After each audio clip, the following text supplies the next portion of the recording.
தமிழக மக்கள் அனைவருக்கும் வணக்கம். சமீபத்துல ஒரு சில தினங்களுக்கு முன்பு நடிகர் சூர்யா அவர்கள் அவருடைய ட்விட்டர் பக்கத்துல ஒரு கருத்தை தெரிவிச்சிருந்தாரு. ஒரு தகவல் சொல்லியிருந்தாரு. நான் மும்பைல செட்டில் ஆகல, நான் மும்பைல நிரந்தரமா செட்டில் ஆயிட்டேன் அப்படின்னு சொல்லி ஊடகங்கள்ல தவறான தகவல் பரவிட்டு இருக்கு. நான் என்னுடைய குழந்தைகளோட படிப்புக்காகத்தான் மும்பை போயிட்டு வந்துட்டு இருக்கேன். குழந்தைங்க மும்பைல படிக்கிறாங்க, அப்பப்போ மும்பை போய் வருவோம், மற்றபடி நான் சென்னையில தான் இருக்கேன், இங்கதான் நான் நிரந்தரமா இருப்பேன் அப்படின்னு சொல்லி அவருடைய சமூக வலைதள பக்கத்துல ஒரு தகவலை வெளியிட்டு இருந்தாரு. நடிகர் சூர்யா அவர்கள் மும்மொழி கொள்கையை தீவிரமாக எதிர்த்தவர். அதிமுக ஆட்சி காலத்துல இங்க தமிழகத்துல அவர் வசிக்கும் பொழுது தமிழகத்துல இருமொழி கொள்கை மட்டும்தான் இருக்கணும், தமிழ் இங்கிலீஷ் மட்டும்தான் இருக்கணும், அது எங்களுக்கு போதும், எங்க மாணவர்கள் கிட்ட ஹிந்தியை திணிக்காதீங்க, தமிழகத்துல நாங்க ஹிந்தி எல்லாம் படிக்க மாட்டோம் அப்படிங்கிற மாதிரி மும்மொழி கொள்கைக்கு எதிரா ரொம்ப திமிராக பேசியவர் இந்த சூர்யா. அப்படியெல்லாம் பேசிட்டு இப்ப ஆட்சி மாறினதுக்கு அப்புறம் திமுக ஆட்சி வந்தது. அப்புறம் என்ன பண்றது, அப்புறம் முதலாளிட்ட இருந்து எதிர்கட்சியா இருக்கும் பொழுது முதலாளிட்ட இருந்து காசு வந்தது, அது சம்பந்தமா பேசிட்டு இருந்தாரு, முதலாளிக்கு சப்போர்ட்டா பேசிட்டு இருந்தாரு, திமுகவுக்கு ஜால்ரா அடிச்சுட்டு பேசிட்டு இருந்தாரு. அதுக்கு பிறகு திமுக ஆட்சிக்கு வந்ததுக்கு அப்புறம் தான் யாரையும் கண்டுக்க மாட்டாங்கல்ல. திமுக ஆட்சிக்கு வந்த உடனே சூர்யாவோட அந்த கான்ட்ராக்ட் அப்படிங்கிறது முடிஞ்சு போச்சு. அதுக்கப்புறம் சூர்யா குடும்பம் ஆகட்டும் இல்ல சினிமா துறையில அதிமுக ஆட்சி காலத்துல அதிமுகவையும் பாஜகவையும் யாரெல்லாம் எதிர்த்தாங்களோ அவங்க எல்லாரோட கான்ட்ராக்டும் முடிஞ்சு போய் அவங்க வேலையை பார்க்க ஆரம்பிச்சிட்டாங்க. சூர்யாவும் அவருடைய வேலையை பார்க்க ஆரம்பிச்சிட்டாரு. இப்பதான் சூர்யாவோட உண்மை முகம் வருது. அப்போ அதிமுக ஆட்சி காலத்துல திமுக எதிர்கட்சியா இருக்கும் பொழுது இங்க தமிழகத்துல சூர்யா என்னென்னலாம் பேசினாரோ அப்படியே திமுக ஆட்சிக்கு வந்ததுக்கு அப்புறம் சூர்யா அதற்கு எதிராக மாறிவிட்டார். இப்ப மும்மொழி கொள்கையை எதிர்த்தாரு. ஆனா இப்ப இவர் என்ன பண்ணிருக்காரு அப்படின்னா தன்னுடைய குழந்தைகளை அழைத்து கொண்டு மும்பைக்கு போயிட்டாரு. மும்பையில இருக்கக்கூடிய ஒரு பிரபலமான தனியார் பள்ளியில அவரோட குழந்தைய படிக்க வைக்கிறார். மும்பையில இந்த விஐபி பசங்க எல்லாம் படிக்கக்கூடிய ஒரு நல்ல பெரிய ஸ்கூலா பார்த்து சேர்த்துட்டாரு. இப்போ அங்க பாத்தீங்கன்னா அந்த மகாராஷ்டிரா மாநிலத்துல மும்மொழி கொள்கை ஏற்கப்பட்டுள்ளது. அங்க மும்மொழி கொள்கை தான் இருக்கு. 3 லாங்குவேஜ் நீங்க செலக்ட் பண்ணி படிச்சுக்கணும். இப்போ அங்க ஹிந்தியும் கட்டாயமா அந்த குழந்தைங்க படிச்சாகணும். இப்போ சூர்யா இவரோட குழந்தைகளை மும்பைக்கு கொண்டு போய் சேர்த்ததுக்கான காரணமே தன்னுடைய குழந்தைகள் ஹிந்தி படிக்க வேண்டும் என்பதற்காகத்தான். இதுதான் உண்மை. அங்க மும்பைல இப்ப எஜுகேஷன்ல மும்பை தான் நம்பர் 1 அப்படின்லாம் கிடையாது. இங்க சென்னையில இல்லாத ஸ்கூலா, சென்னையில இல்லாத காலேஜா, இந்தியாவிலேயே எஜுகேஷன்ல மிகப்பெரிய அளவுல எஜுகேஷன்ல முன்னேறிய ஒரு சிட்டி மெட்ராஸ். அது இன்னைக்கு நேத்து இல்ல, கடந்த ஒரு 300 ஆண்டுகளாகவே மெட்ராஸ் அப்படின்னா எஜுகேஷன் அப்படின்னு சொல்லுவாங்க. சோ எஜுகேஷன்ல முன்னேறிய இந்த மெட்ராஸை விடவா மும்பை இருக்க போகுது? இங்க நானே சொல்றேன், தமிழ்நாட்டுல சென்னை அப்படிங்கிறது எஜுகேஷனுக்கு பெயர் போன ஒரு சிட்டி. அப்படி இருக்கும் பொழுது இப்ப சூர்யா, கார்த்தி இவங்க எல்லாம் இங்கதான் படிச்சாங்க, இப்ப அவங்க எல்லாம் குறைஞ்சிட்டாங்களா? சோ இப்ப இவரோட குழந்தைகள் கொண்டு போய் மும்பைல அவர் சேர்த்ததுக்கான முக்கியமான காரணம் ஹிந்தி படிக்கணும் அப்படிங்கறதுனாலதான். இங்க தமிழ்நாட்டுல யாரும் ஹிந்தி படிக்க கூடாது, தமிழ்நாட்டுல இருக்கக்கூடிய ஏழை அரசு பள்ளி மாணவர்கள் ஹிந்தி படிக்க கூடாது, அதனால என்ன பண்ணிருக்காங்க, ஹிந்தி உள்ள வரக்கூடாதுன்னு டிஎம்கே தடை பண்ணுச்சு. அதுக்கு ஆதரவா சூர்யாவும் தொடர்ந்து பேசிட்டு இருக்காரு. இந்த சினிமா நடிகர்கள், சூர்யா மட்டும் இல்லங்க, தமிழ்நாட்டில் இருக்கக்கூடிய சினிமா நடிகர்களாகட்டும் அரசியல்வாதிகளாகட்டும் இவங்களோட பிள்ளைகள்லாம் ஹிந்தி படிக்கிறாங்க. ஆனா இங்க ஏழை அரசு பள்ளி மாணவர்கள், சாதாரண மாணவர்கள், இளைஞர்கள் இவங்க மட்டும் ஹிந்தி படிக்க கூடாது அப்படின்னு இங்க இருக்கக்கூடிய அரசியல்வாதிகளும் நடிகர்களும் சதி செய்கிறார்கள் என்பதுதான் உண்மை. இங்க ஹிந்தி படிச்சுட்டா உலகம் பூரா சுத்தலாம் அப்படின்லாம் நான் சொல்லவே இல்லை. இப்போ நீங்க ஹிந்தியை இங்க படிக்கிறீங்க அப்படின்னா நீங்க பக்கத்து மாநிலங்களுக்கு தைரியமா போகலாம். சென்ட்ரல் கவர்மெண்ட்ல நிறைய வேலை வாய்ப்புகள் உங்களுக்கு எளிதாக கிடைக்கும்.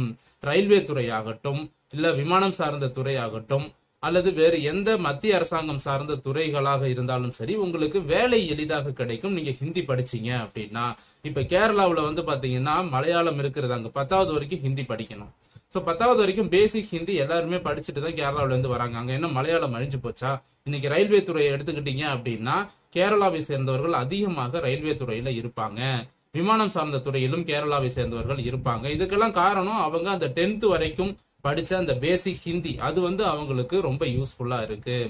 அதனாலதான் அதுதான் இங்க தமிழகத்திலும் சொல்றோம். தமிழக மாணவர்களும் 10ஆம் வகுப்பு வரை பேசிக் ஹிந்தி படிச்சாங்க அப்படின்னா இந்தியா முழுவதும் இவங்க தைரியமா எங்க வேணாலும் போயிட்டு வருவாங்க. மத்திய அரசாங்க வேலைகள்ல அதிகமா தமிழர்கள் இருப்பாங்க.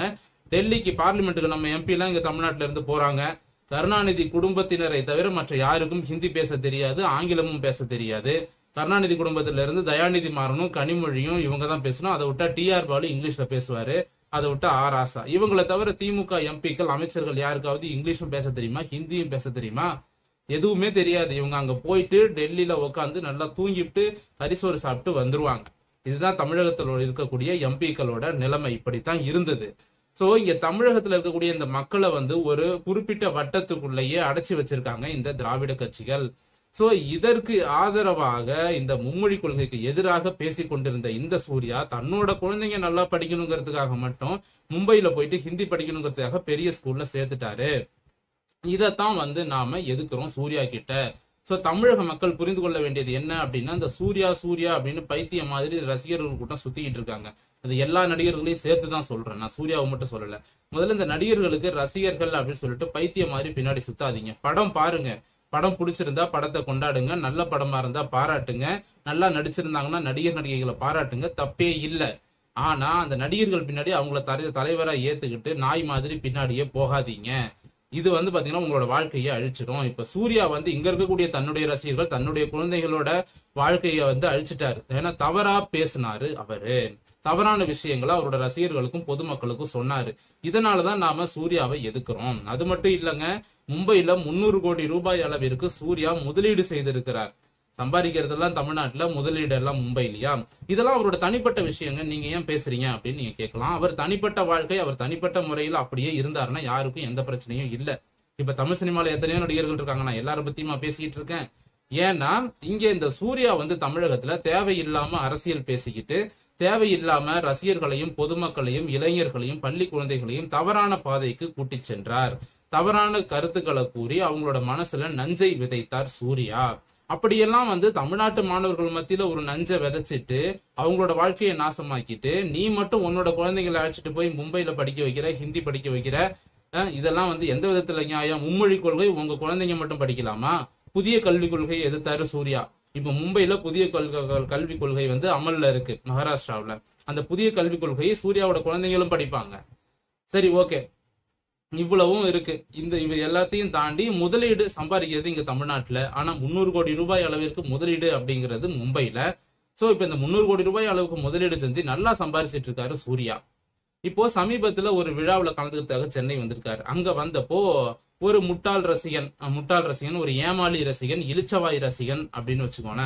சோ அந்த இளிச்சவாய் ரசிகன் என்ன கேக்குறான் அப்படின்னா, சூர்யாவை பார்த்து, தலைவரே நீங்க வந்து மும்பைல போய் செட்டில் ஆயிட்டீங்களாமே, தமிழ்நாட்டு பக்கம் வரமாட்டீங்களா அப்படின்னு அப்பாவித்தனமா கேக்குறான். அதற்கு அவர் சொல்றாரு, நான் வந்து மும்பைல செட்டில் ஆகல, என்னோட குழந்தைங்க தான் வந்து மும்பைல படிக்கிறாங்க, அவங்கள பாக்குறதுக்காக நான் அப்பப்போ போயிட்டு வருவேன் அப்படின்னு சூர்யா வந்து வெள்ளந்தியாக இருக்கக்கூடிய அந்த ரசிகர்கிட்ட சொல்லி ஏமாத்துறாரு. இந்த மாதிரி எல்லாம் இன்னும் எத்தனை ரசிகர்களை இவர் ஏமாத்துவாரு? ஒட்டுமொத்த மக்களையும் ஏன் ஏமாத்துறாரு? உண்மையை சொல்ல வேண்டித்தானே, நீங்க மும்பைல செட்டில் ஆயிருக்கீங்கன்னு. 70 கோடி ரூபாய்க்கு வீடு வாங்கியிருக்கிறாரு. எதுக்கு? சும்மா போயிட்டு வர்றதுக்கா?